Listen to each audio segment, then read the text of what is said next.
갤럽과 리얼미터에 이어 MBS에서도 대통령 지지율이 떨어졌습니다. 자, MBS에서도 이 60% 중반을 기록했던 대통령의 지지율이 57%까지, 그러니까 8%포인트 정도 하락한 걸로 드러났습니다. 앞서 이 갤럽과 리얼미터에서도 연이어 대통령의 지지율이 크게 하락을 2주 연속하는 것으로 드러나 논란이 잇바 있었습니다. 자, 이렇게 말이죠. 지금 보고 계신 것은 한국갤럽의 지지율입니다. MBS에서도 그러면 3대 여론조사 결과죠. 네, 그렇죠. 갤럽, 리얼미터, MBS 모두 다 대통령 지지율이 다 떨어진 건데 이 대통령 같은 경우는 이제 그 왜 빠졌느냐, 조국, 윤미향 사면, 그 다음에 본인의 각종 사건에 연루됐던 변호사들을 인사청문회가 없는 자리에 6명이나 임명하는 것, 그 다음에 이제 각종 법안을 밀어붙이는 것, 이런 것들이 맞물리면서 역시 이재명이구나라고 생각하는 분들이 점점 늘어난 것 같습니다. 실망감이 반영됐다. 그렇죠. 그러면 이재명 대통령의 선거 당시 투표율, 지지율이 49%였습니다. 예. 그러면 그 이하로 빠질 가능성이 매우 높아졌습니다. 지금 이 국면대로 간다면요. 그렇기 때문에 이 대통령의 국정 방향에 따라서 이 지지율은 넘나들기 시작합니다. 그렇기 때문에 이 대통령이 사실 이 여론조사 지지율을 너무 의식해도 안 되지만 너무 무시해서도 안 되는 게 민심입니다. 네네. 그렇기 때문에 저 민심을 반영하고 있다고 볼 수밖에 없고요. 그러한 점에 대해서 용산 대통령실에 근무한 사람들이 좀 유의를 해줬으면 하는 바람입니다. 자, 계속해서 좀 지지율을 볼 텐데요.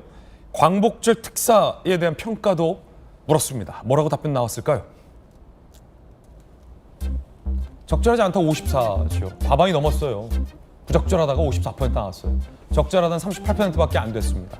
그러니까 광복절에 윤미향을, 조국을, 사면 복권을, 최강욱을, 이런 부정적인 여론들이 절반이 넘었다는 거죠. 굉장히 좀 뼈아픈 대통령실에게는 대목이 아닐까 싶습니다. 인사청문회 과정이라든지 광복절 사면이라든지 또 거기에 덧붙여서 주식 양도세 문제도 있었고요. 아, 그러네요. 주식 양도세 문제. 이춘석 의원의 문제도 있었습니다. 이렇게 해서 여러 가지 요인이 겹치면서 지지율이 빠지고 있는데 그럼에도 불구하고 전체적으로 보게 되면은 똑같은 MBS 여론조사상으로 민주주의가 발전하고 있다, 국가가 올바른 방향으로 가고 있다, 경제가 안정화되고 있다 등등, 평화가 안착되고 있다 등등은 전부 다 50%가 넘습니다. 심지어 58%도 나오고 있고요.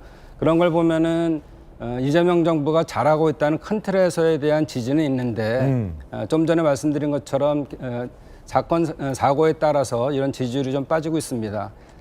그래서 이런 지지율 변화에 대한 것도 대통령실도 유의해서 보고 있을 텐데 여태까지 경험으로 보면 꼭 해야 될 일들은 되려 정권 초반에 하는 게 맞다.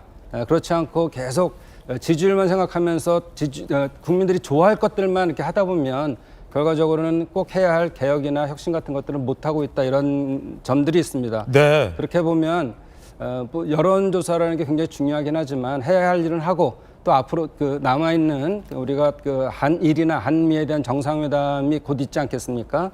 굉장히 중요한 계기고 그 이후로 또 지지율 반등이 있을 거라 저는 생각하고 있습니다. 지지율 빠질 거는요, 대통령실에서 제일 잘 알았을 거예요. 첫 번째 인사 문제 있지 않았습니까? 네네. 이진수, 강선우 다 낙마했습니다. 주식 문제가 있었어요.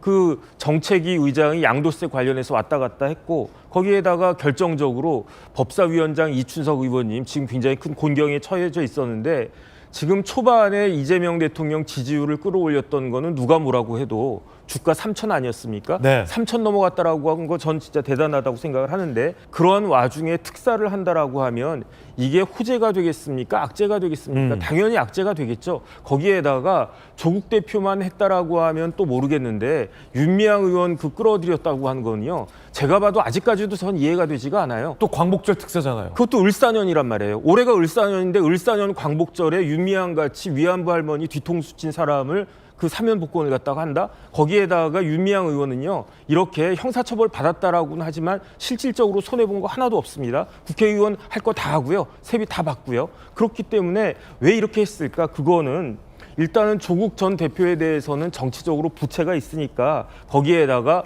범진보 지지층에 있어서는 조국 전 대표를 사면하면 그 지지층 내에서는 그 지지율이 더 강고하게 될 수 있을 것 같으니까 국민 전체적인 지지율은 떨어질지 몰라도 범진보 내에서는 오히려 이재명 대통령에 대한 지지가 질적으로 높아지지 않을까 그런 기대를 했던 것 같은데 결국 이 사면이라는 거는 이 대법원까지 보통 확정 판결이 난 거를 이제 형을 면제해주는 그런 제도기 때문에 기본적으로 이제 대통령 지지율의 하락을 불러올 수밖에 없는 사실 그건 불가피한 일입니다. 그 외에도 사실 그러니까 초기에 코스피 3,000 넘고 여러 가지 이제 경제 그러니까 중도 보수나 중도 진보를 지향하는 이재명 정부의 그런 정책에 이제 많은 국민들이 호응과 기대를 했었는데 근데 그것과 이제 다르게 좀 여러 가지 이 미국과의 관세 협상 문제라든가 아니면 이제 몇몇 의원들의 약간 좀 이제 범죄 혐의가 드러났기도 하고 또 이제 주식 양도세 문제 등 그러니까 조금 이제 기대에 못 미치는 부분이 조금 더 이제 높은 기대와 이제 맞물리면서 더 좀 많은 실망을 한 것 같아요. 그래서 좀